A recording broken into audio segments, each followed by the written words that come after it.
Olá, pessoal. Aqui é a professora Luciana novamente para conversar com vocês sobre a questão das metodologias dentro da disciplina de metodologia da pesquisa científica.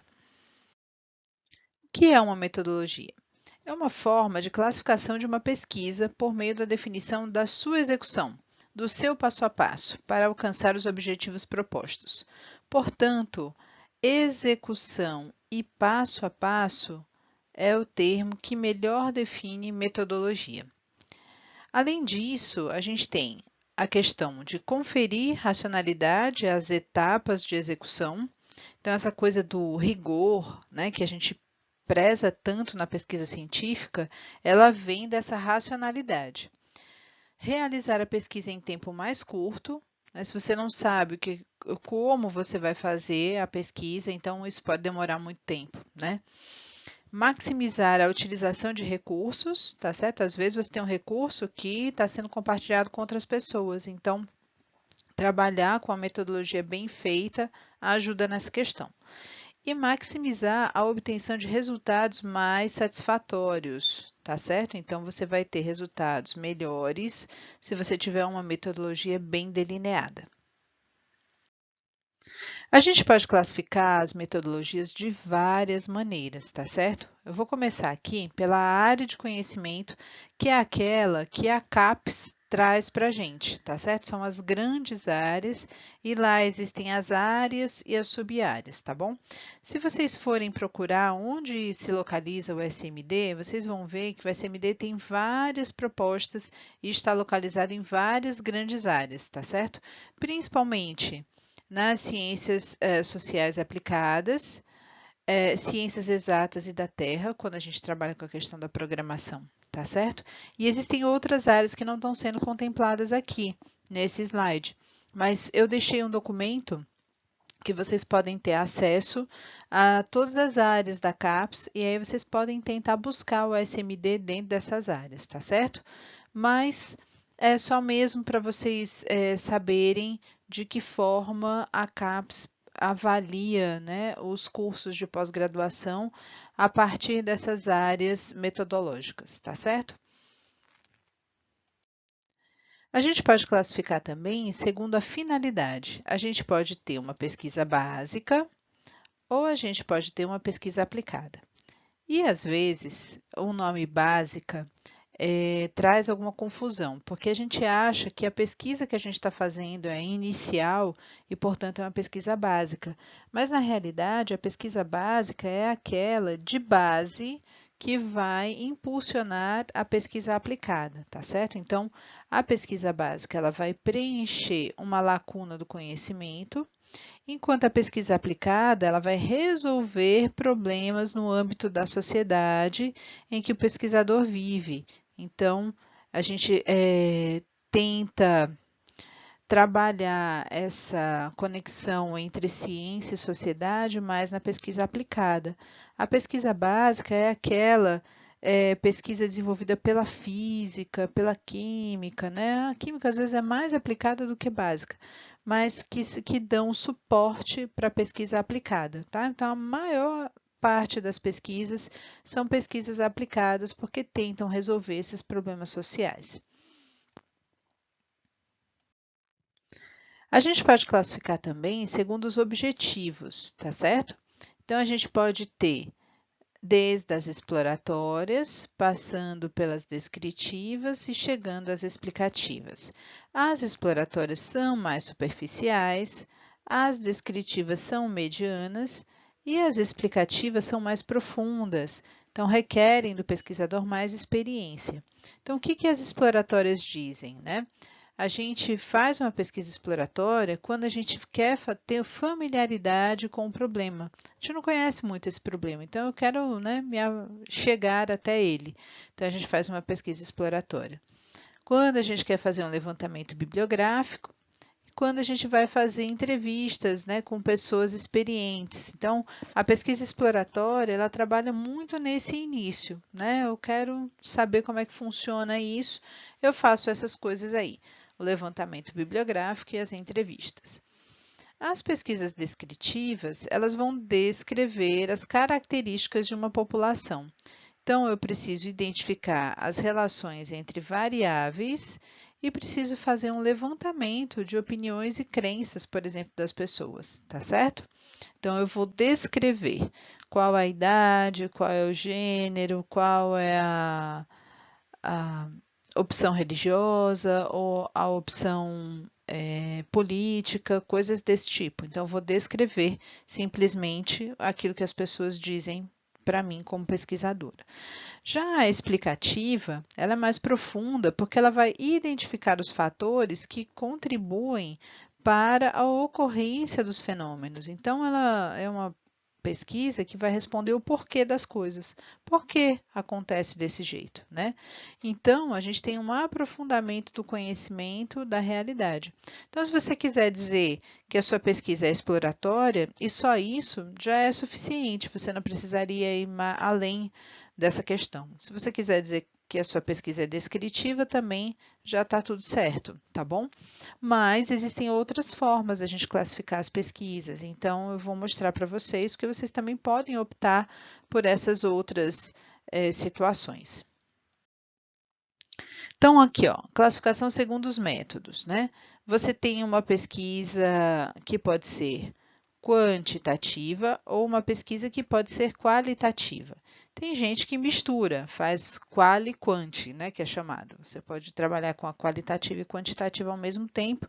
Obviamente, isso vai dar mais trabalho para o pesquisador, mas também, quanto mais trabalho o pesquisador tem, mais informações ele consegue captar para poder fazer uma pesquisa melhor, né? A quantitativa, basicamente, vai estar trabalhando com dados numéricos, e a qualitativa vai estar trabalhando com dados que são mais subjetivos, né? Então, a opinião das pessoas, o porquê que as pessoas escolhem determinadas coisas, né? Então, a gente vai estar coletando informações que têm mais esse caráter subjetivo. O ambiente de trabalho, ele pode ser num laboratório, ou você pode fazer uma pesquisa de campo, né? Então, você pode estar com um ratinho dentro do laboratório, né, meio que controlando aquela ação que ele está fazendo, mas você pode ir a campo verificar como as pessoas se comportam, como as pessoas pensam fora do laboratório. Você tem a pesquisa em relação ao controle de variáveis, então você tem uma pesquisa que pode ser experimental e uma pesquisa não experimental. Uma pesquisa experimental requer o controle de variáveis. Então, se você quer testar, por exemplo, uma vacina para o coronavírus, você vai ter que colocar um grupo de pessoas que não vai receber a vacina e um grupo de pessoas que vai receber a vacina e você vai ver como é que essas pessoas se comportam em termos fisiológicos, né? Então, você tem que ter o controle, é isso que diferencia a experimental da não experimental. E, obviamente, a não experimental é sem controle. Por exemplo, você vai fazer um levantamento sobre o que as pessoas pensam a respeito de algum cenário político, né, brasileiro, aí você não tem controle sobre a opinião das pessoas, você capta aquilo que as pessoas dizem, tá? E as pesquisas de delineamento, elas têm um modelo a ser seguido e elas têm um plano a ser seguido. Como elas são várias, né, com inúmeras, eu fiz um slide aqui, vou explicar para vocês aquelas que são mais comuns, tá certo? Então, classificação segundo o delineamento. Olha quantas tem aqui, ó. A pesquisa bibliográfica, a pesquisa documental, a pesquisa experimental, a pesquisa de levantamento, o estudo de caso, a pesquisação, pesquisa participante, pesquisa fenomenológica, pesquisa etnográfica, pesquisa fundamentada. Então, todas essas são metodologias. Se você quer dizer que você vai fazer uma pesquisa descritiva, pautada no levantamento, então a gente já está imaginando que você vai fazer uma pesquisa quantitativa, tá certo? Mas se você quer fazer uma pesquisa, por exemplo, descritiva ou explicativa, pautada no estudo de caso, a gente já está imaginando que você vai fazer uma pesquisa qualitativa, tá certo? Então, algumas coisas ficam dentro de outras coisas. E eu vou tentar explicar para vocês algumas dessas de delineamento. Pesquisa bibliográfica é aquela pesquisa que todas as pessoas têm que fazer. Não tem jeito. Todo pesquisador tem que fazer uma pesquisa bibliográfica antes de fazer a sua pesquisa. Então, o que caracteriza a pesquisa bibliográfica? É aquela pesquisa que tem um material já publicado, geralmente é um material impresso, mas hoje em dia a gente tem muito material digital também. É aquela pesquisa que vai trabalhar com a sua fundamentação teórica, por isso ela é imprescindível. Você vai investigar o estágio atual da pesquisa, né, e coisas que também estão no passado, ou coisas que já estão bem definidas, como as definições, né, de conceitos. Então, você precisa da pesquisa bibliográfica para fundamentar as suas ideias.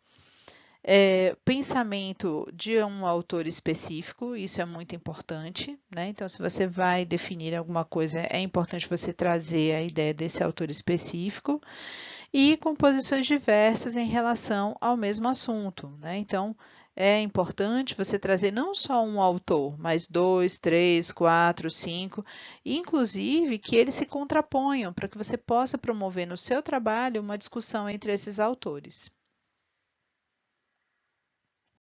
O que é a pesquisa documental? A pesquisa documental ela é feita com dados já existentes e você pode se pautar numa fonte de documento ou numa fonte bibliográfica.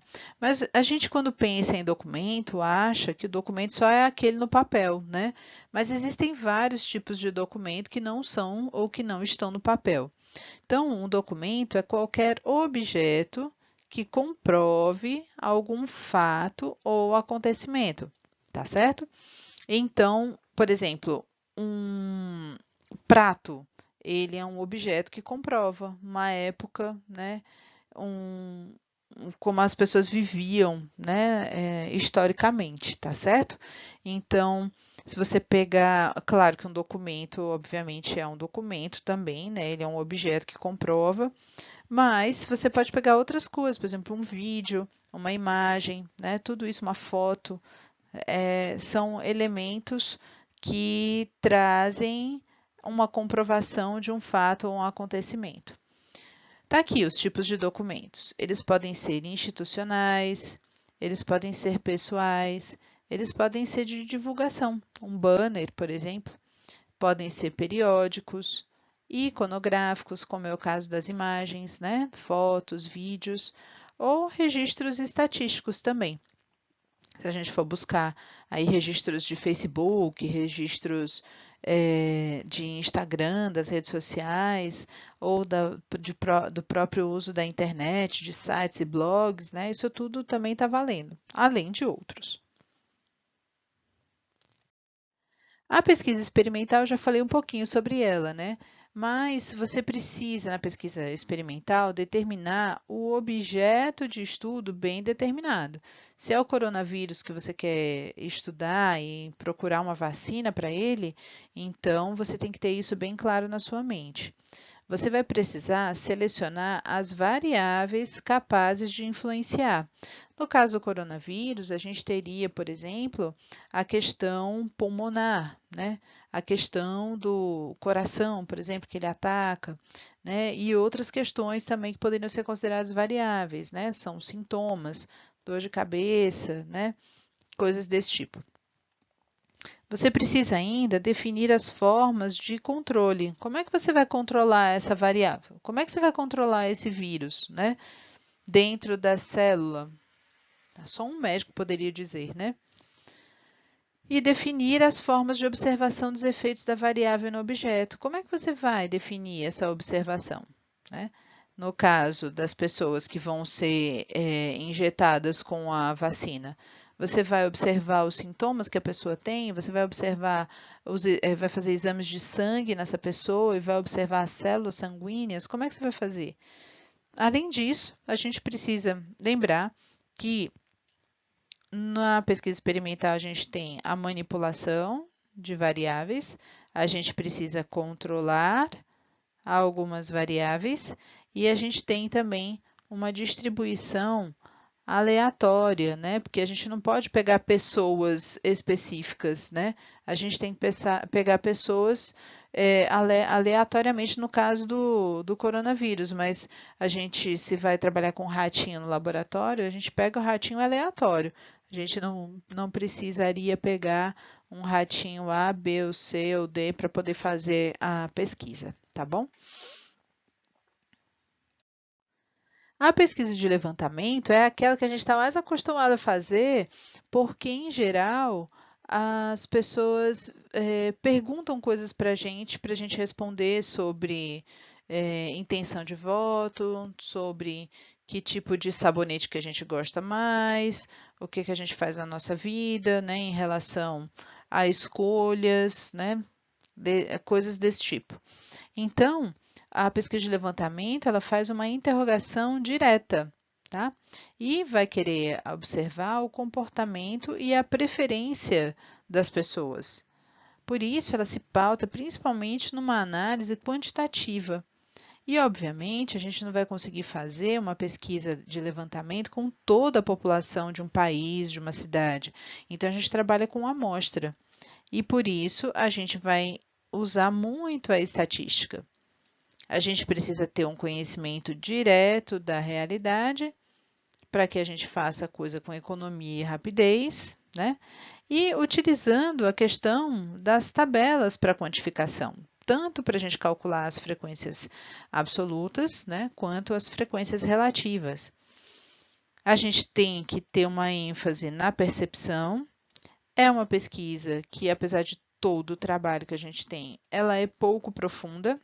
Por isso que ela fica muito mais no nível da descrição do que no nível da explicação, né? Ela tem ainda uma limitação no processo de mudança.